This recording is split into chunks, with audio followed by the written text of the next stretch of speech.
तो friends finally हम लोग पहुंच गए हैं क्वेश्चन नंबर 3.5 पर। और क्वेश्चन नंबर 3.5 क्या दिया?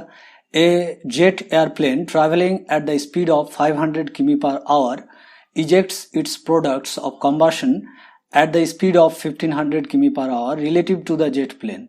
What is the speed of the latter with respect to the observer on the ground?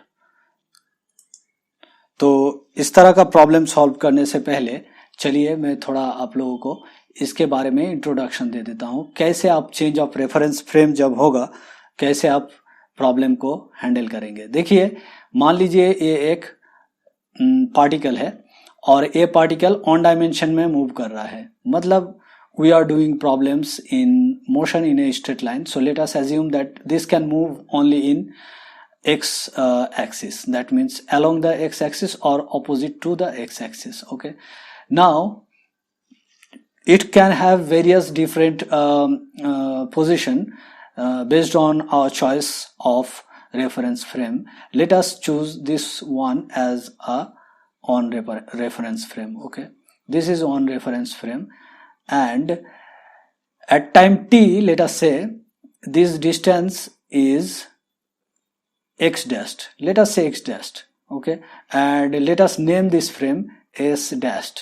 Okay, and let us choose another on frame, and let us say that this frame is, let us say this frame is s frame. Okay, and when time was 0, these two frame was overlapped on each other, and after time t we are seeing that they are separated, but relative to this frame, that means s frame के respect में this s dashed frame is moving v velocity with v velocity in this direction. Okay, इसका मतलब same हुआ कि s dashed frame के respect में s frame इधर जा रहा है, नेगेटिव x डायरेक्शन में जा रहा है v वेलोसिटी में, तो दोनों ही बात बिल्कुल सेम है।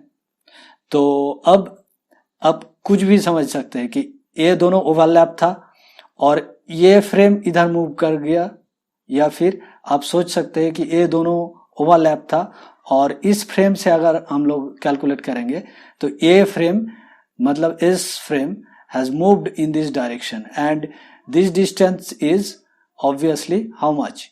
This distance is vt. Okay, so अगर इस फ्रेम से हम लोग जो पार्टिकल का पोजीशन है उसको अगर x बोलते हैं तो x will be equal to vt plus x dashed. यहाँ पे आपको याद रखना पड़ेगा कि x डैश्ड और x दोनों ही फंक्शन ऑफ टाइम है, मतलब ये टाइम के साथ साथ चेंज हो रहा है, मतलब ये जो पार्टिकल है ये स्पेस में मूव कर रहा है, ऑन डायमेंशनल मोशन है, इधर जा रहा है या फिर इधर जा रहा है, कुछ भी हो सकता है। अब इसको अगर हम लोग टाइम डेरिवेटिव करेंगे तो क्या मिलेगा? dx dt is equal to v plus dx dashed dt। आपको टाइम डेरिवेटिव पता है, ये t का टाइम डेरिवेटिव, ये कांस्टेंट है v, यहाँ पे हम लोग एज्यूम कर रहे हैं कि v कांस्टेंट है। ओके, इसका मतलब क्या हुआ कि v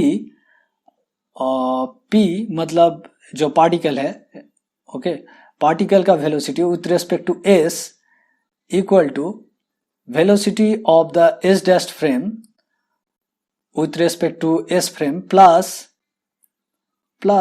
velocity of particle with respect to s dashed frame, isn't it? Velocity of particle with respect to s dashed frame। बहुत इजी कैलकुलेशन है।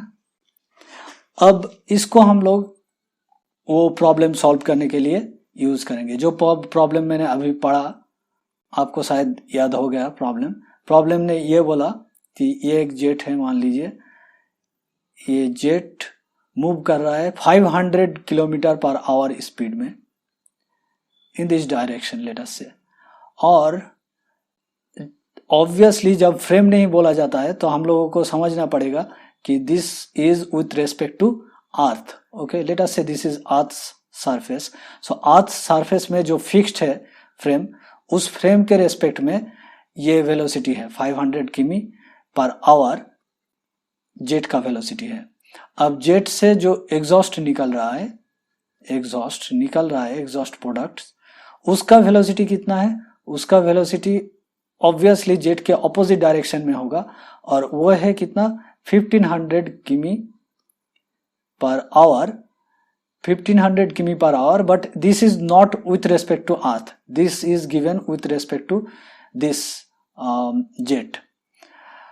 अब हम लोग अगर अर्थ को एस फ्रेम मान लेते हैं, एस फ्रेम, और इसको एस डैश्ड फ्रेम, तो देखिए प्रॉब्लम में क्या दिया हुआ है, प्रॉब्लम में दिया हुआ है v, मतलब दूसरा जो फ्रेम है उसका वेलोसिटी दिया हुआ है, ये दिया है 500 किमी, क्योंकि ये पॉजिटिव x डायरेक्शन में है तो 500 किमी पर आवर पॉजिटिव है ये, और दिया हुआ है v particle velocity with respect to S dashed दिया हुआ है, मतलब ये जो फ्रेम है एस डैश्ड फ्रेम, इसको हम लोग एस डैश्ड मान रहे हैं और इसको एस, तो इसके रेस्पेक्ट में क्या दिया है, इसका रेस्पेक्ट में दिया है कि ये जो एग्जॉस्ट पार्टिकल्स है इसका वेलोसिटी कितना है -1500 किमी पर आवर, ठीक है।